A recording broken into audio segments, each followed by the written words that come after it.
Amém. Vamos do litoral ao sertão, vamos testemunhar a salvação. Isso porque o Filho vive e voltará. Gostei muito do tema da campanha, porque é um tema muito vivo. É uma proposta muito viva para nós. E não é algo novo. Não é algo novo para mim, não é algo novo para você. É algo que faz parte da igreja, é algo que faz parte da essência da igreja. É algo que dá a razão e sentido para a igreja existir. Né? Então, hoje nós vamos pensar justamente sobre isso. Vamos pensar sobre do litoral ao sertão. Vamos pensar sobre a nossa proposta, sobre a campanha. E nós temos uma divisa, né? Como nós já até lemos essa divisa, e você tem essa divisa, eu acredito que você já tinha essa divisa no seu coração, você já tinha proposto, obrigado, meu irmão, já tinha proposto essa divisa no seu coração, e você sabia que nós não podemos ficar calado. Então, abra sua Bíblia, ou acompanhe o texto na projeção, em Atos capítulo 4, versículo 20, que vai ser o tema da nossa reflexão essa noite. Atos 4, 20, tá? O texto que nós vamos pensar de forma expositiva esta noite, tá bom?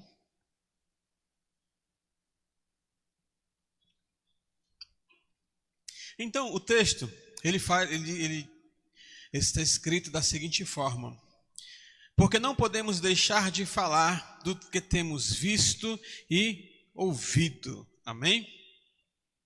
Vamos ler juntos? Porque não?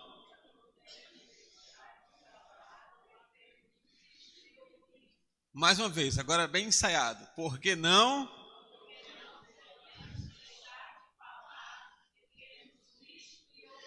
Amém, amém. Então esse texto ele vem para a gente mostrar uma realidade em Atos. Ele vem mostrar para a gente algo que estava acontecendo em Atos. Ele vem mostrar algumas coisas importantes para nós essa noite, para mim, para você, para a nossa vida, para o nosso dia a dia, tá bom? Para a nossa permanência como servos e servas do Senhor. Tá certo? Então, Atos, o livro de Atos primeiro, nós vemos no livro que esse livro ele registra, inclusive até algumas pessoas gostam de chamar de Atos do Espírito Santo, e não Atos dos Apóstolos, né? Porque ele registra as ações do Espírito Santo no início da igreja, no início do exercício da igreja como servos, como servas do Senhor. E aí esse livro de Atos, até muitos escritores gostam de dizer que ele não tem fim, porque hoje nós vivemos Atos do Espírito Santo, né? Hoje você vive Atos do Espírito Santo. Hoje você é o Pedro, você é o Tiago. Hoje você é o Estevão. Hoje nós somos os anunciadores. Hoje nós somos os servos. Então Atos continua agindo na igreja. Atos continua sendo escrito. Então nós podemos dizer que nós ainda vivemos Atos do Espírito Santo. Nós ainda vivemos Atos dos Apóstolos. Por isso que alguns escritores gostam de defender que esse livro ele só terá fim com a glorificação e a volta de Cristo Jesus. Mas o texto de Atos 4 mostra um momento muito, muito interessante com Pedro e com João, certo? Eles estão enfrentando ali, isso na segunda viagem missionária, tá? Na segunda viagem missionária, eles estão enfrentando um momento muito delicado, um momento muito peculiar da igreja, certo? Uma perseguição por causa da cura de um coxo, que foi feito lá na porta, certo? Em Atos 3, eles estão presos, eles foram interrogados, eles foram ameaçados, mas eles deram uma resposta, disseram para eles, vocês não vão mais, vocês vão ser liberados, mas vocês não falem mais desse Jesus, não criem mais confusão, não criem mais caso, vamos acertar tudo por aqui. E eles deram uma resposta que é a essência dessa campanha. Eles deram uma resposta que é a essência de quem nós somos, a essência do que nós fazemos. Eles disseram, em outras palavras, que quem tem um encontro real com Cristo, e grave isso, quem tem um encontro real com Cristo Jesus, não consegue ficar em silêncio. Não consegue. Essa é a verdade, esse é o cerne da nossa vida, tá? E quando às vezes nós somos tentados a ficar calado, quando às vezes você é tentado a ficar calado, você tem que perceber que quem tem um encontro real com Cristo, não consegue, não dá, Você não consegue ficar calado. Uma hora ou outra você está falando de Jesus. Uma hora ou outra você está falando dos feitos de Deus. Uma hora ou outra você está falando a respeito desse Senhor. E essa resposta que Ele dá, nós não podemos ficar calado. Nós não conseguimos ficar calado. Não dá para nós ficar calado. Revela grandes verdades para a gente. Primeiro fala que o Evangelho, na nossa vida, ele é uma experiência viva. O Evangelho na nossa vida não é um evento. O Evangelho na nossa vida não é um momento. O Evangelho na nossa vida não é um culto. Não é um culto, não é uma conversão, não é um ato de levantar a mão. O Evangelho na sua vida, ele é uma experiência viva. O Evangelho, ele está todos os dias. O Evangelho, ele acontece. O Evangelho é você. Certo? A sua vida hoje é o anúncio desse Evangelho. A sua vida hoje é uma vitrine, um testemunho desse Evangelho. As pessoas, elas olham para você, elas não devem perguntar como que Jesus transforma vidas. Elas têm que olhar para você, elas têm que ver a transformação de vida. Elas enxergam o Evangelho em você. Você prega o Evangelho, você anuncia, você fala de Jesus para as pessoas só para confirmar aquilo que elas já estão vendo na sua vida. Às vezes você prega o Evangelho para uma pessoa para fazer ela entender o que ela está vendo na sua vida. Porque às vezes as pessoas não entendem as transformações de Deus. Elas não entendem como que você consegue sofrer uma perseguição e se manter equilibrada. Elas não entendem como você consegue passar por grandes dificuldades e se manter firme e forte. Elas sabem que isso é diferente. Elas sabem que isso não é comum. E elas ficam pensando, mas como que isso acontece? Por que que isso acontece? Por que que aquela irmã age daquele jeito? Por que que aquele irmão age daquele jeito? E aí, quando você vai anunciar o Evangelho, você vai explicar o Evangelho que ela já está vendo em você. O Evangelho que ela já está vendo acontecer na sua vida. Então, quem tem uma experiência real com Cristo Jesus, vive o Evangelho todos os dias na sua vida. E eles disseram, nós não podemos deixar de fazer isso, porque se nós deixarmos de viver o Evangelho, nós não existimos mais. Não dá para nós ficarmos calados. Outra coisa é que ele produz coragem, porque em meio às ameaças, eles disseram, nós não podemos deixar de falar. E também gera um compromisso missionário. Mas o texto, voltando aqui um pouquinho para o texto começa dizendo que eles disseram, nós não conseguimos deixar de falar. Mas deixar de falar do quê? Do que nós temos visto e ouvido. Os apóstolos, eles não estão pregando. E aí, meus irmãos, vamos passar essa fase. Igreja, igreja que nos acompanha pela internet, igreja que nos escuta hoje, vamos passar dessa fase. Já está na hora de nós passarmos dessa fase, de dizer que nós não pregamos o Evangelho porque nós não sabemos pregar o Evangelho. Que nós não pregamos o Evangelho porque nós sabemos o que falar. Porque os apóstolos, desde o início, olha para a igreja. Olha para a igreja, Jesus é o primeiro. Os apóstolos vieram logo atrás. E Paulo diz, imitem a gente como a gente tem imitado Cristo. Façam do jeito da gente enquanto a gente faz do jeito de Cristo. Esse é o segredo da igreja. A igreja hoje ela não precisa inventar um jeito novo. Nós não precisamos inventar uma forma nova, ou descobrir, ou escavar, ou encontrar, desvendar um mistério, uma tática, uma estratégia que ninguém nunca descobriu, que ninguém nunca soube. Agora a igreja vai explodir porque foi descoberto a estratégia mágica para fazer as vidas serem transformadas. Não. Qual que é a estratégia? Façam do jeito da igreja, quando a igreja faz do jeito de Cristo. Façam do jeito das pessoas, quando as pessoas fazem do jeito de Cristo. Ah, pastor, mas isso aí é ser imitadores, mas esse é o propósito. Hoje nós estávamos estudando pela manhã e o texto deixou bem claro. As pessoas foram eleitas e separadas para serem imitadoras daquele que é o primeiro. Então nós não estamos aqui para fazer diferente. Você não está aqui para fazer diferente, você está aqui para fazer igual. Você está aqui para fazer igual. Você está aqui para repetir. Você está aqui para replicar aquilo que Cristo fez e que os apóstolos replicaram. Então, os apóstolos, quando eles foram evangelizar, inclusive eles estavam dizendo nesse texto que você vê aí, eles estavam dizendo que eles não conseguiam deixar de falar. Mas de falar do quê? Das coisas que viram e ouviram. Então os apóstolos eles não estavam pregando teorias religiosas.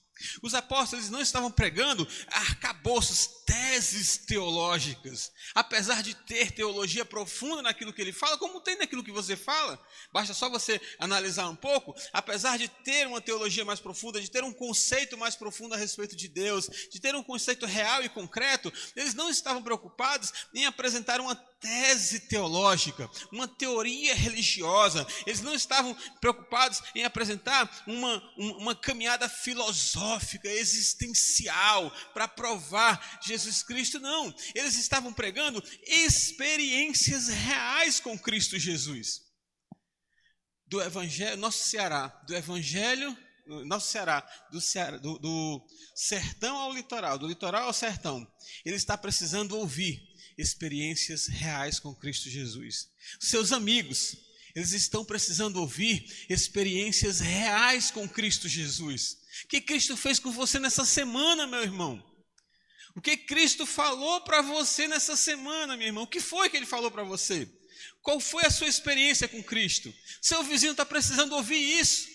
O Ceará do litoral ao sertão está precisando ouvir isso. Eles estão precisando ouvir testemunhos de uma vida que foi salva, testemunho de uma vida que está sendo salva, testemunho de uma vida que está sendo liberta. Então, é das coisas que você vê e das coisas que você ouve e que você vai falar.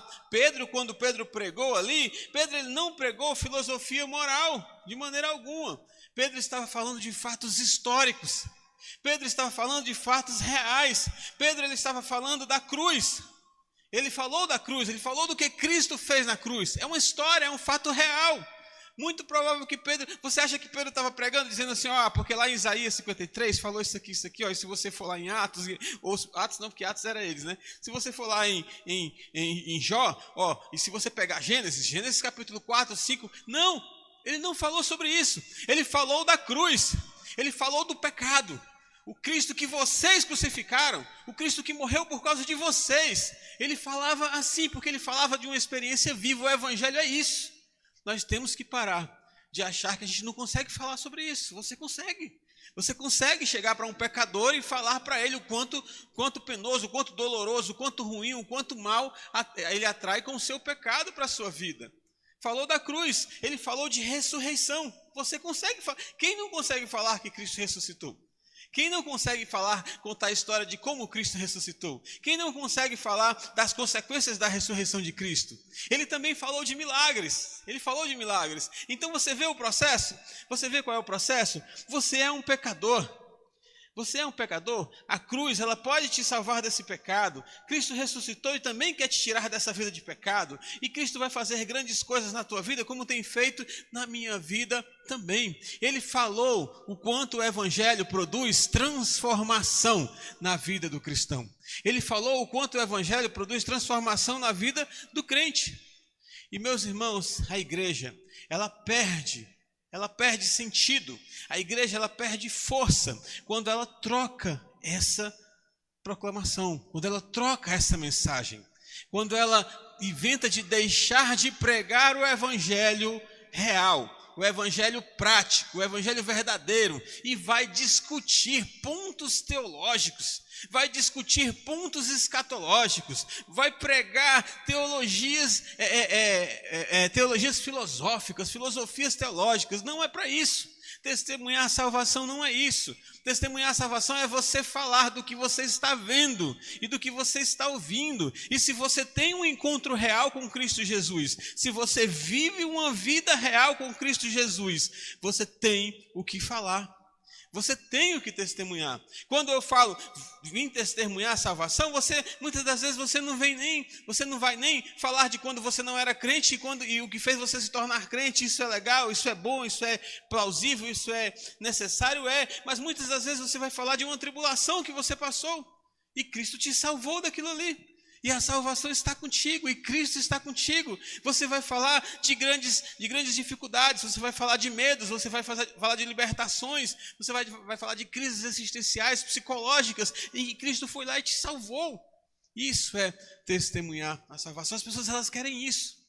Elas querem isso, elas não querem ouvir que Jesus está no céu, elas sabem. Elas não querem ouvir que Jesus é o Filho de Deus, elas sabem. Elas querem ouvir, e o que esse Jesus pode fazer comigo? Ele pode. E o que foi que ele fez contigo? Deixa eu ver o que ele fez contigo. Deixa eu ver o que ele faz contigo, porque eu quero ver se o que ele faz contigo, ele vai fazer comigo. É isso que as pessoas esperam de vocês. É isso que nós falamos quando nós dizemos que temos que evangelizar.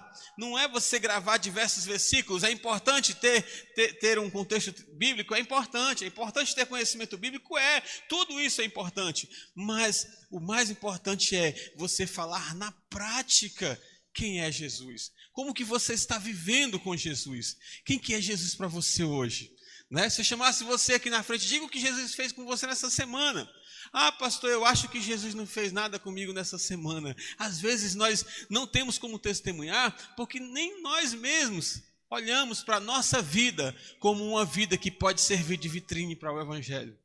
Às vezes você acha que a sua vida é simples, às vezes você acha que a sua vida é a mesma coisa, você não presta atenção nas coisas que Deus faz na sua vida e você acha que não tem história para contar. Mas todo cristão que vive uma vida com o Senhor tem coisas que viu e tem coisas que ouviu e que pode sim falar. João 9,25, Jesus diz assim, se é pecador eu não sei, certo? Uma coisa eu sei, é que havendo sido cego, agora eu vejo, certo? Lá em João, o cego fala. Ele não sabia de nada, ele estava dizendo assim, vocês estão perguntando quem é esse Jesus aí, ele é um pecador, ele é um profeta, Rapaz, deixa eu te falar uma coisa, eu não sei muito a respeito desse Jesus não, certo? Eu não sei muito a respeito dele não tenho nem o que falar muito a respeito dele não, mas eu vou dizer uma coisa, eu não via, e agora eu vejo. Isso é testemunhar a salvação. Alguém vai chegar para você e vai dizer assim, a igreja vai subir antes da tribulação, a igreja vai subir depois da tribulação, a igreja vai subir todinha, não vai subir todinha? Meu irmão, uma coisa eu sei, eu estava descendo, mas agora eu vou subir. Eu estava indo para o inferno, mas agora eu vou para o céu. Como? Quando? Isso aí não importa, o que importa é que eu vou para o céu e você pode ir comigo. Você pode ir comigo, nós dois podemos ir juntos para o céu. Isso é o evangelho que salva. Foi o que o cego falou a respeito de Cristo. Eu ainda vou aprender, eu não sei direito, mas uma coisa eu sei, eu era cego e agora eu vejo. Jeremias já fala assim, não me lembrarei dele, não falarei mais do seu nome, mas isso foi no meu coração como fogo ardente, encerrado nos meus olhos. Estou fatigado de sofrer, não posso mais. Chega, parou. Agora com Cristo vai ser diferente. Agora com o Senhor será diferente. Nós temos que mostrar essa diferença. Nós temos que anunciar essa diferença. Então, se você tem um encontro real com Cristo, você vive com Cristo, você tem o que falar. Você tem o que anunciar. Você pode pregar o Evangelho, você pode testemunhar a salvação. E esse é um grande desafio da nossa campanha. É um grande desafio para mim e para você, para nós voltarmos a imitar Paulo, como Paulo imitava Cristo. Para nós voltarmos a imitar a igreja, como a igreja imitava Cristo. Para que nós possamos ser imitadores do primogênito. Para que nós possamos viver semelhante ao primogênito. Jesus falava das suas experiências com o Pai. Jesus falava das experiências de um cristão com o Pai. Jesus era a experiência de um cristão com o Pai. Nós temos que fazer da mesma forma. A nossa vida tem que ser uma experiência viva, uma experiência pública de um cristão com Deus. Nossa vida deve ser uma experiência comunicável, uma experiência publicável de quem vive com o Pai. Quem é cheio do Espírito Santo não se cala. Como que está a sua vida de oração? Como que está a sua vida de servo do Senhor? Como que está a sua vida, a sua intimidade com Deus? Porque nós vimos aqui que os líderes, eles não se calaram de maneira nenhuma, certo? Mesmo eles sendo oprimidos, mesmo eles sendo presos, né? Como o versículo 4, o versículo 3 vai mostrar que eles estavam presos, o versículo 17 vai mostrar que eles foram ameaçados, e aí depois os oficiais se reuniram com ele e proibiram eles de falar, mesmo com a perseguição, mesmo com as ordens judiciais, eles não foram detidos. A perseguição, e aí a gente poderia até cantar aquela música, né? A perseguição, ela não deteve a igreja. A perseguição, ela não detém o Espírito Santo. A perseguição, ela não detém um crente. E tem muitas coisas que tentam nos atrapalhar. Quer ver algumas coisas que tentam atrapalhar você? Você às vezes não prega o Evangelho porque você tem medo de errar. Você às vezes não prega o evangelho porque você tem medo de ser rejeitado por causa do evangelho que você prega. Você às vezes não prega o evangelho porque você tem medo de criticar, ser criticado, tem medo da crítica, certo? Mas o que as pessoas vão falar? Como que as pessoas vão me ver? E agora? O que vai acontecer se eu for conhecido como um funcionário que prega o evangelho, que fala de Jesus, certo? Você tem medo do fracasso. O fracasso às vezes é doloroso. Você prega para uma pessoa uma vez, 2 vezes, 3 vezes, 4 vezes, 1 ano, 2 anos, e aquela pessoa não se converte, aquela pessoa não se interessa pelo evangelho como você esperava. Você começa a ver isso como um fracasso. Muitas das vezes nós temos medo do fracasso, e às vezes nós temos medo da perseguição. Temos medo da perseguição. Mas a Bíblia já falou que nós não recebemos um espírito de covardia, né? Timóteo fala disso. Nós não recebemos um espírito de covardia, nós recebemos um espírito de ousadia. Então você não tem que ter medo do fracasso. Nós falávamos hoje pela manhã de uma experiência de Cristo, de uma experiência de alguém para a qual Cristo anunciava as verdades, anunciava o evangelho, né? Nós falávamos do seu irmão. Cristo pregou, Cristo anunciou, Cristo testemunhou, Cristo era uma vitrine viva para o seu irmão. Cristo pregou para o seu irmão até quando? Até a sua morte. Cristo não desistiu, Cristo não teve medo do fracasso, não teve medo do erro. Ele continuou pregando, ele continuou anunciando, ele continuou testemunhando, ele salvava, ele ressuscitava, ele alimentava, ele mostrava prodígios. O seu irmão via tudo isso e nada mudava, mas em momento nenhum ele desistiu do seu irmão. Em momento nenhum ele desistiu do seu irmão. Depois que ele morreu foi que o seu irmão foi transformado. Então existem pessoas na sua vida que vão ouvir você falar de Cristo até a sua morte. Mas você vai falar, você vai anunciar. Não é porque você não sabe que ela não se converte. Muitas das vezes nós achamos isso, né? Eu vou falar de Jesus. Eu acho que eu não falei direito não, pastor. Eu acho que eu não anunciei direito não, porque ela ouviu e não mudou nada. Eu acho que eu não sei fazer isso aí não. Você sabe porque é contar história. Você vai falar daquilo que você viu e daquilo que você ouviu. Isso é evangelho, isso é pregar o evangelho. Então, não absorva para você um espírito de covardia, absorva para você um espírito de fortaleza, de amor. Mas é claro que é uma fortaleza e um amor moderado, né? Como Timóteo fala, fortaleza, amor e moderação. Então, absorva isso para você. Saiba que você não é um derrotado. Se você conheceu a cruz, a coisa mais certa na sua vida é a vitória. Se você vive com Cristo, a coisa mais certa na sua vida é a vitória. Por mais que você passe por dificuldades, por mais que você passe por tribulações, por mais que você passe por diversas ocasiões inapropriadas, você tem a certeza da vitória na sua vida. Cristo é vitória. Cristo vencerá e você vencerá junto com Ele. E outra coisa mais, tá? Paulo fala em Romanos dizendo assim: eu não me envergonho do Evangelho. Não tenho vergonha do Evangelho. E Paulo explica por quê, né? Porque é o poder de Deus para salvar todo aquele que crê. Interessante que quando nós somos crianças, quando nós éramos crianças mais novas, né? Nós somos crianças mais velhas, mas quando nós éramos crianças mais novas, nós queríamos ter superpoderes, né? Toda criança quer ter um superpoder. E nós recebemos esse superpoder. O interessante é isso, nós recebemos esse superpoder, mas nós não visualizamos esse superpoder. Mas você é o super-herói. Você tem um superpoder. Qual é o superpoder? O Evangelho. O Evangelho é o poder para salvar qualquer um que crê. E esse poder está nas suas mãos. Ele não é seu, mas ele está à sua disposição. Jesus disse assim, o meu superpoder, só eu posso perdoar, só eu posso salvar, mas eu disponibilizo para você. Está aí nas tuas mãos. Agora prega o Evangelho, anuncia a salvação. Esse é o maior poder que pode existir na face da terra. Crer, né? Salvar aquele que crê. E isso está à nossa disposição, está ao nosso uso. Nós podemos usar isso. Você queria ter um superpoder? Você queria exercitar um superpoder? Não é seu, é claro, é de Cristo. Mas você pode usar a hora que você quiser. Anuncia o Evangelho. Não tenha vergonha de falar das coisas que você ouve, das coisas que você vive com Cristo. Porque quando você faz isso, você está colocando diante da pessoa um poder incomparável, que é o poder de salvar aquele que crê. aquele que crê. Esse é o evangelho. Por isso que nós não podemos ter medo de errar, porque o poder não está sendo alimentado pelas nossas forças. O poder não está sendo alimentado pela nossa coragem. O poder está sendo alimentado por Cristo, está sendo sustentado por Cristo. E esse poder, ele é tão eficaz, ele precisa ser tão bem manipulado, ele precisa ser tão bem executado, que em nenhum momento Cristo vai deixar você sozinho com esse poder. Não vai. Ele disse assim, ó, você vai pregar o evangelho, você vai exercitar o poder. É como se ele dissesse assim, você vai levar essa máquina até aquela pessoa, mas quem vai operar essa máquina sou eu.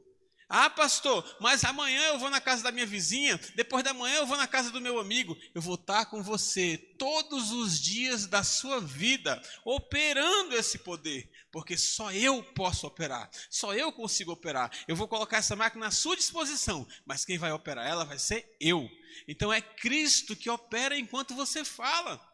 É o Espírito Santo que trabalha enquanto você anuncia. Então, saiba disso, não tenha vergonha, não tenha medo, não crie obstáculos, porque Atos já falou que nós receberemos poder para testemunhar o Evangelho. E é desse poder que eu estou falando. É o poder de anunciar o Evangelho para cumprirmos a nossa missão. A nossa missão. E o texto, né, logo no início, ele diz que nós não podemos deixar de falar. Então, por nós não podermos deixar de falar, os apóstolos estão dizendo que essa missão da igreja de testemunhar a salvação não é uma opção.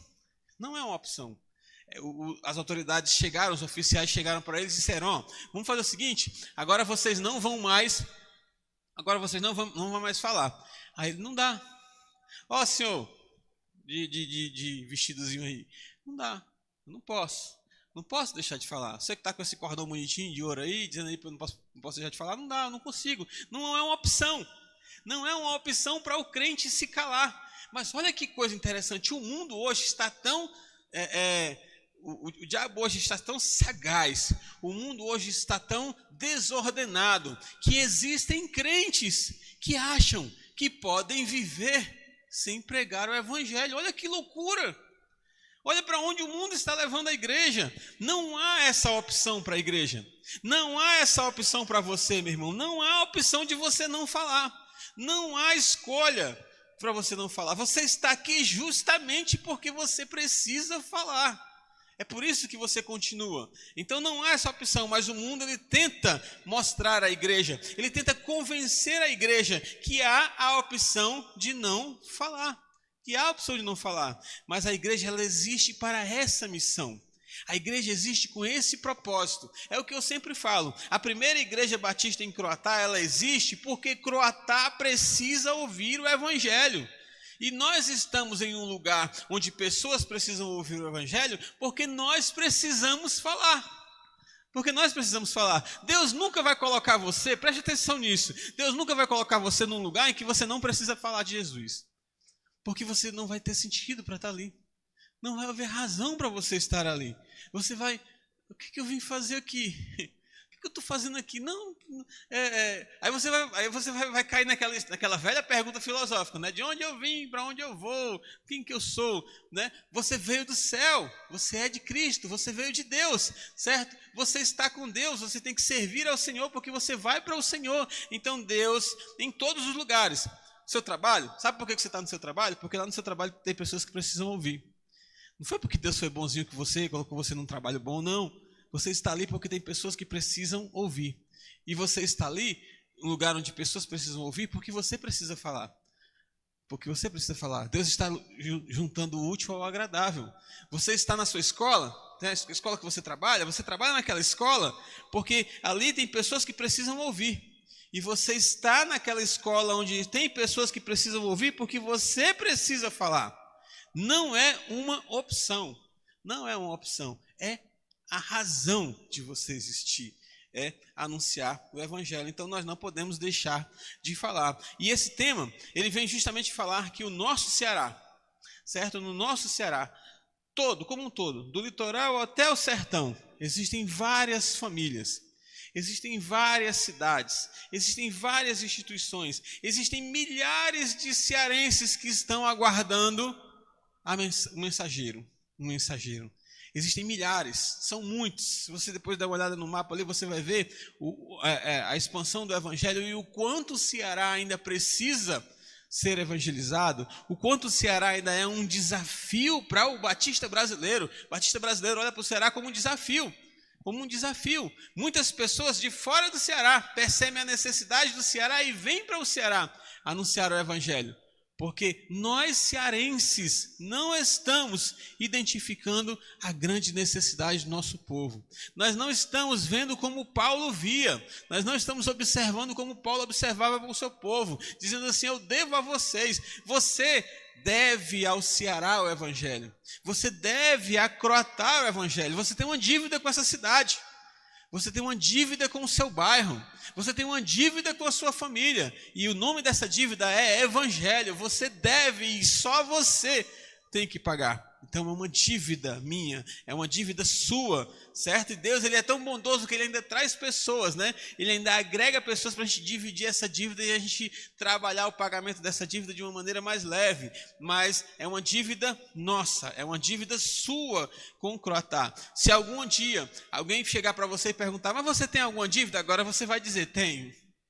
Agora você vai dizer, tenho, certo? Uma das coisas que Naum me perguntou, quando a gente estava conversando para vir para cá, eles fazem uma análise na vida do missionário, né? E aí ele perguntou, mas pastor, o senhor tem alguma dívida? Eu disse assim, eu achava que não tinha não, mas eu acho que agora eu tenho. Aí como assim? Né? Ele falou de dinheiro, né? Ele falou de dinheiro, mas aí ele disse assim, como assim? Porque se eu estou sendo chamado para morar em Croatá, eu devo alguma coisa lá, porque eu estou indo para pagar. Certo? E com certeza é o evangelho. Então, se alguém perguntar se você tem alguma dívida a partir de hoje, você diga, tenho. Eu devo à minha cidade o evangelho da salvação. Essa é a sua dívida. Saiba disso. Todos daqui vão sair devedores. Né? Vão sair conscientes da sua dívida, né? Porque já deviam, mas vão sair conscientes da sua dívida. Você deve a essa cidade o evangelho da salvação. Você deve à sua rua o evangelho da salvação. Você deve aos seus amigos o evangelho da salvação. E pode ter certeza, não é nem um PNL não, tá? Não estou usando de PNL não. Mas nesses dias você vai olhar para alguém e você vai lembrar, ixi, eu tô te devendo evangelho. Pode ter certeza, eu vou orar por isso. Eu vou orar para que você olhe para o seu colega de trabalho e pense assim, ixi, rapaz, eu estou te devendo evangelho. Tá? Estou te devendo o evangelho. E que isso incomode o seu coração, que isso incomode o nosso coração. O motivo dessa campanha é isso, é nós termos o nosso coração incomodados com essa dívida, para que nós possamos pagar essa dívida. Não é um alvo de R$700 que vai nos fazer satisfeitos, não, porque a nossa dívida é muito maior do que isso, é muito mais abrangente do que isso. A nossa dívida, ela tem quase um número de 18 mil pessoas, mais ou menos isso que a gente tem aqui, né? É 18 mil, se não me engano. A gente tem mais ou menos um número de 18 mil habitantes, então você deve a 18 mil não, mas vamos tirar pelo menos 1.000 aí que são crentes de verdade. Você deve a 17 mil pessoas. Olha quanto você está devendo, certo? Você está devendo a 17 mil pessoas. Hoje mesmo você vai passar por várias pessoas que está devendo. Várias pessoas que você está devendo. E você não vai baixar a cabeça, não. Você vai levantar o queixo e vai dizer, Jesus te ama. Porque é assim que você vai pagar a sua dívida. Você vai pagar a sua dívida anunciando o evangelho da salvação. O evangelho da salvação. E os nossos amigos que nos visitam essa noite foram tragos até aqui para nós iniciarmos o pagamento dessa dívida. Tem pessoas que estão conosco hoje, que estão nos acompanhando pela internet, que estão conosco hoje, entendendo que Jesus salva, entendendo que Jesus liberta, entendendo que eles precisam viver com esse Jesus, que eles precisam estar com esse Jesus, que eles precisam estar libertos com esse Jesus. E o interessante é que um culto de missões, às vezes, não parece ser um culto evangelístico, mas você, meu amigo que nos visita, entenda o quanto Deus move pessoas, o quanto Deus move uma estrutura, o quanto Deus ordena uma história para que você escute que a sua vida precisa estar nas mãos de Jesus.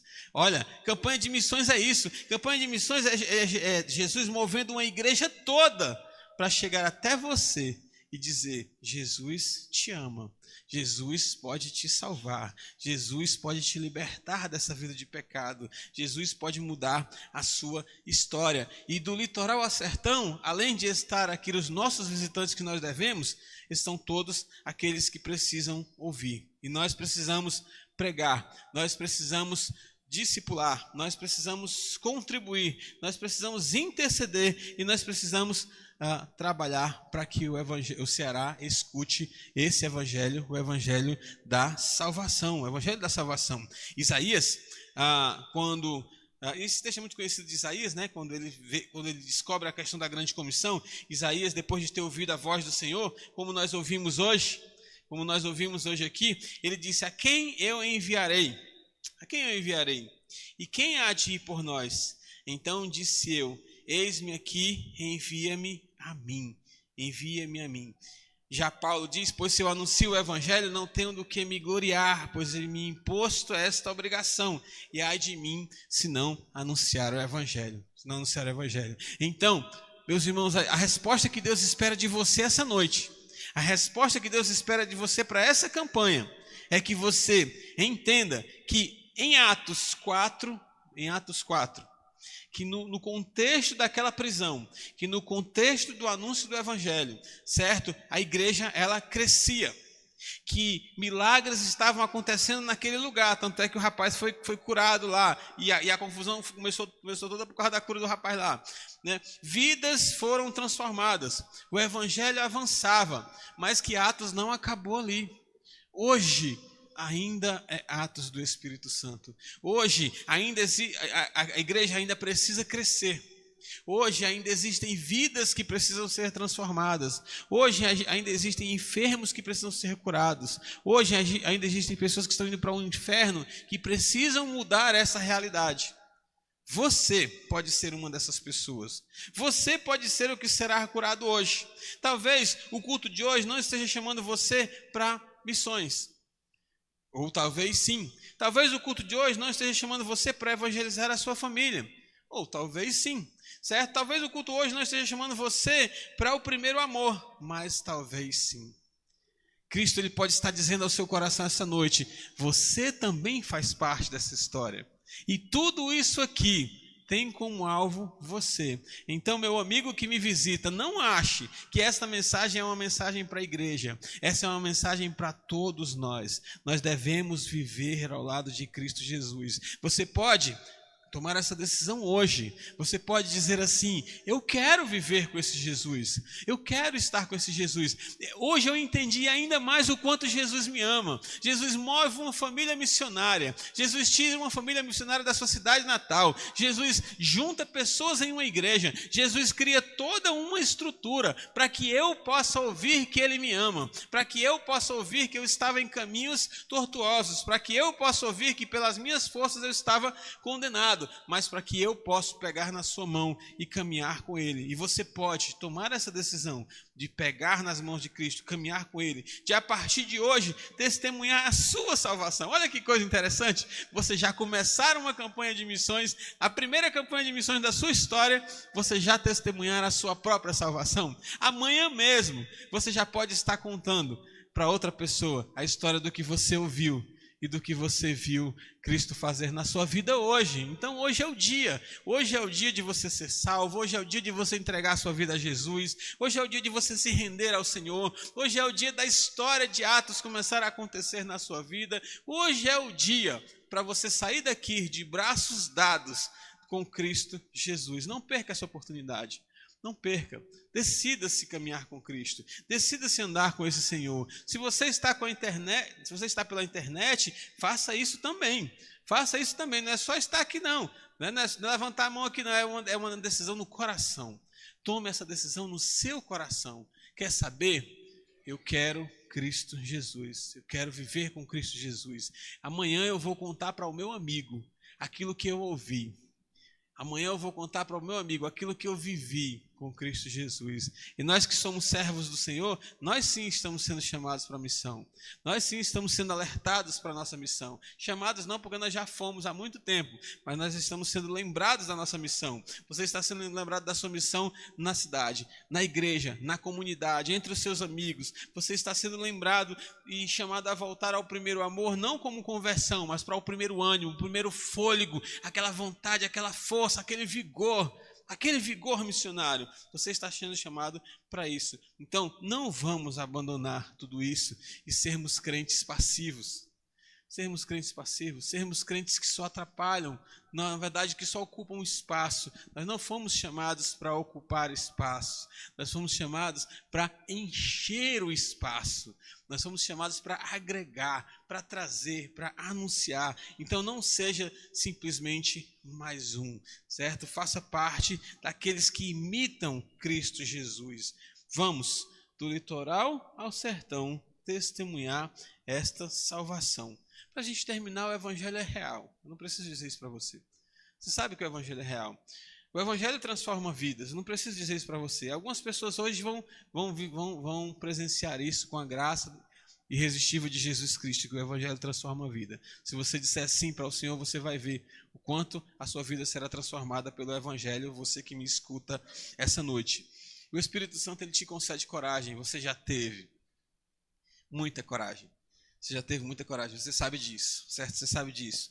E a missão da igreja continua urgente. É urgente. Por isso que Cristo traz esse tema para a gente. Por isso que Cristo nos chama para isso. Porque é urgente, é para agora. É para agora. Do litoral ao sertão, o Ceará todinho está precisando. E é urgente. São milhares e milhares de pessoas que estão pedindo socorro, esperando um mensageiro. Quantas milhares de pessoas na nossa cidade precisam do evangelho, precisam da mensagem que Cristo salva e que Cristo liberta. Pedro, eles poderiam ter escolhido ficar em silêncio, né? Pedro e João, eles poderiam ter escolhido ficar em silêncio, mas eles decidiram obedecer a Deus. E a pergunta é, o que você tem feito? E a gente vai terminar aqui. O que você tem feito com aquilo que você ouve e vê a respeito de Cristo Jesus? O que você tem feito, né? Como você tem agido? Qual tem sido o seu comportamento? Baseado nas coisas que você tem visto e você tem ouvido. Vamos orar? Feche os seus olhos, baixe a sua cabeça para nós orarmos nesse instante. Do litoral ao sertão, testemunhando a salvação. Vamos orar então, de olhos fechados, cabeça baixa. Neo vai tocar um fundo musical para a gente, para nós orarmos.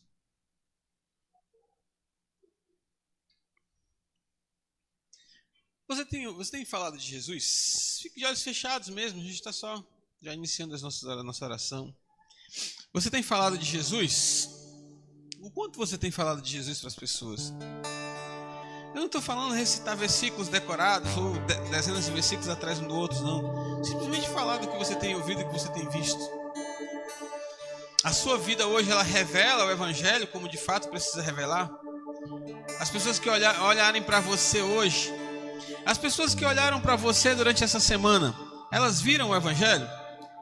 As pessoas que olharam para você durante essa semana, elas entenderam o evangelho? Existe paixão missionária no seu coração? Como está esse coração missionário? Como esse coração tem se indignado com seus familiares que ainda não têm Jesus? Como o seu coração tem se incomodado com os seus amigos que ainda não têm Jesus? O medo tem conseguido silenciar você? O constrangimento? A insegurança tem conseguido silenciar você? Hoje Jesus, ele continua procurando vozes que digam para ele: eis-me aqui, envia-me a mim. Que essa seja a sua resposta para o Senhor essa noite. Senhor, eis-me aqui. Mesmo que dentro dessa resposta tenha: eu não consigo, eu não sei se vai dar certo, Senhor, mas eis-me aqui. Que essa seja a sua resposta.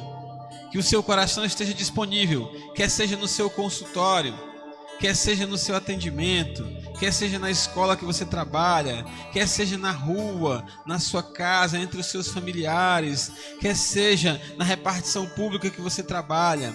Senhor, eis-me aqui nesta repartição, eis-me aqui neste consultório, eis-me aqui nessa escola, eis-me aqui na minha família.